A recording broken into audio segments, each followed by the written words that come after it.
Hey, John here. Here's lick of the day number 6. This one uses the C sharp minor pentatonic scale with some added notes, but we'll get into that later. We're also using hybrid picking, and hybrid picking is where you combine fingers of the right hand with the pick. And the notation for this, which you can find by clicking on the link in the description, you're gonna see M in this one, but you might also see A and C above certain notes, and that's the notation for the right hand, so you know what fingers I'm using, at least in this one. And that comes from classical guitar, because classical guitar notation would be P, I, M, A, C. But since we're holding the pick, most of us holding it like this, we have MAC or Mac to be used for hybrid picking. So when you see those letters above the tablature, you know what they mean. All right, so this one will only be using the M finger, and yeah, I'm gonna play it slowly once and then break it down. So we start here on the 9th fret of the low E string.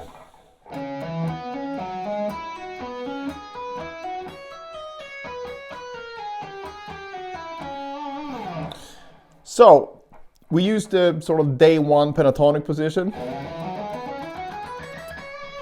and we're just gonna add some notes to it, like I said, and I'll get to those when we get to that point in the lick.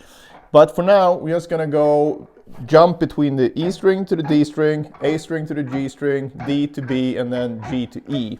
So every other string, basically. And the lower string will always be a downstroke and a hammer-on, and the higher string in each pair will be the M finger and a hammer-on. So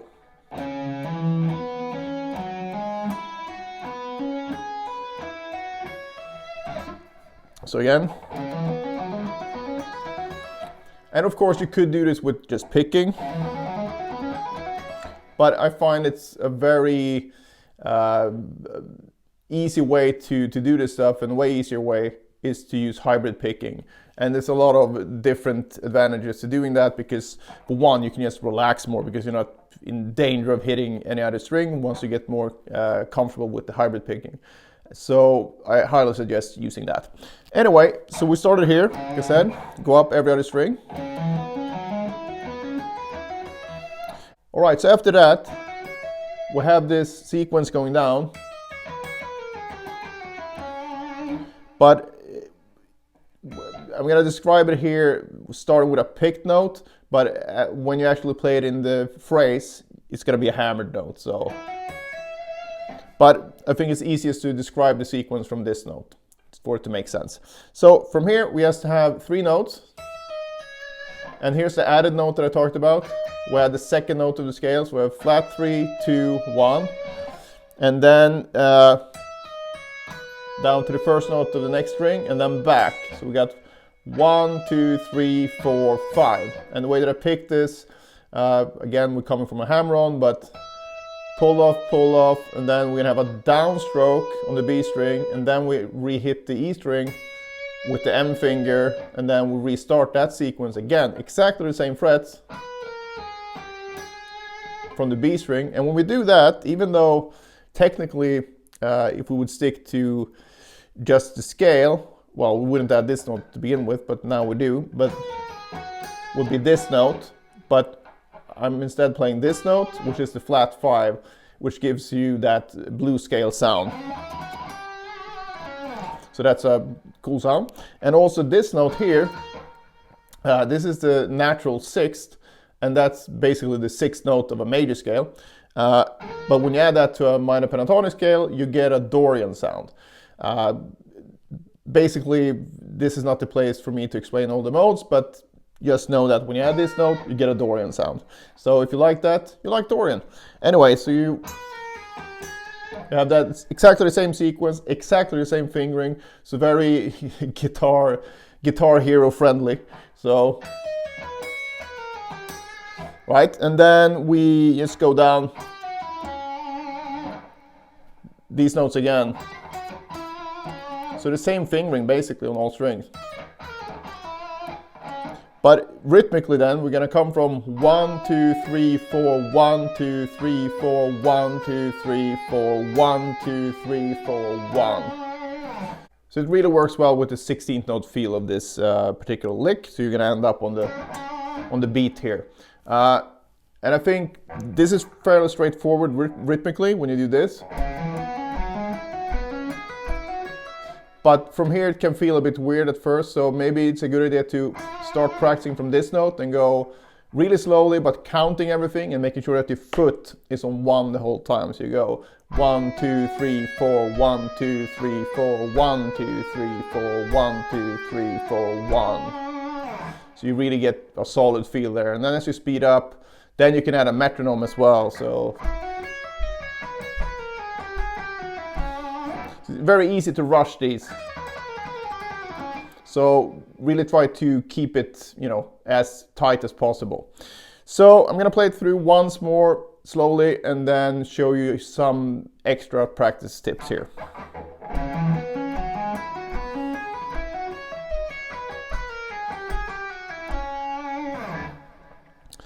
Alright, so as far as practicing this, I suggest that you start down here, first fret, and just play it slowly.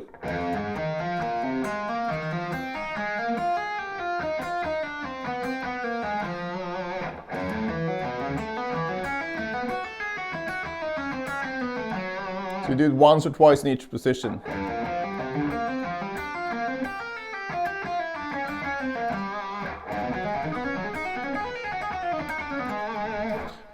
Not at that speed at all.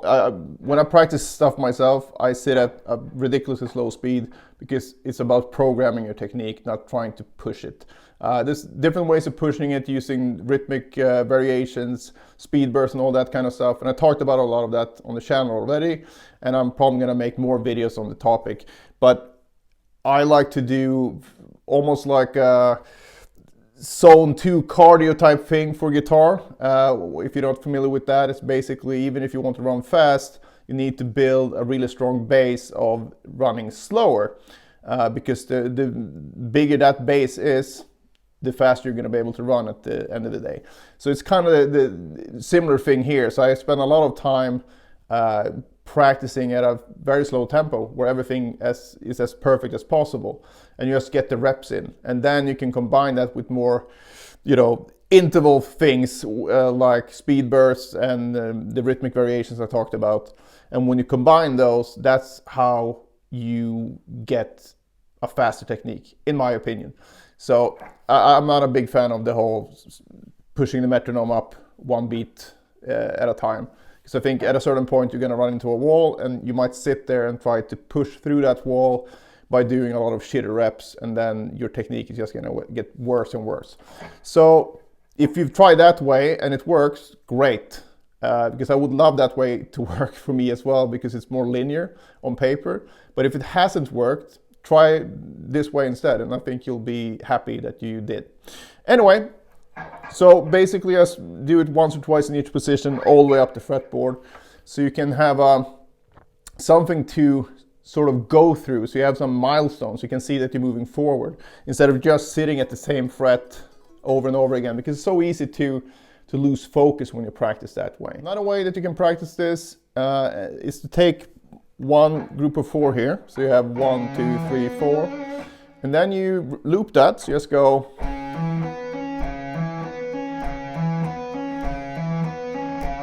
few times. Then you start on the second note of the loop, so you go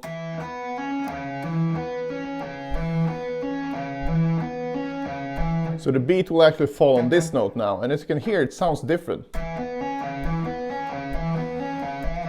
And the benefit of doing that is, doing this sort of cycling thing, is that you get the accent's going to be in a different place, and will enable you to hear the phrase in a new way. So you might hear that, oh shit, I'm actually rushing this hammer-on a lot, which might not be as obvious when you always start on the same beat, right?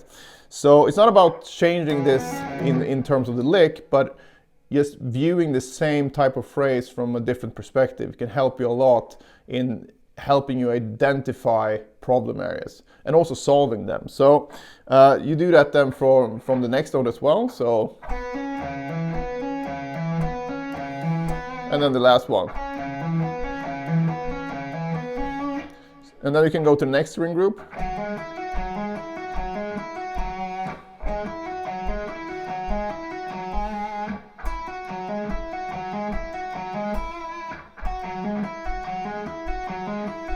And then you do that for all of them. So if you want to apply that to this part as well, then you have to be a bit more creative. And I think a good thing to do here is just to find a pattern you can loop. So if we start from this note and go 1, 2, 3, 4, 1, 2, 3, 4.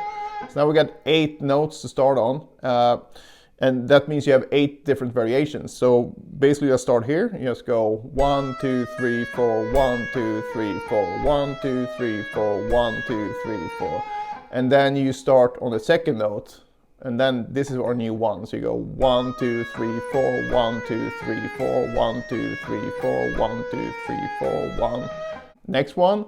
1, 2, 3, 4, 1, 2, 3, 4, 1, 2, 3, 4, 1, 2, 3, 4, 1, 2, 3, 4, 1, 2, 3, 4, 1, 2, 3, 4, 1, 2, 3, 4, 1.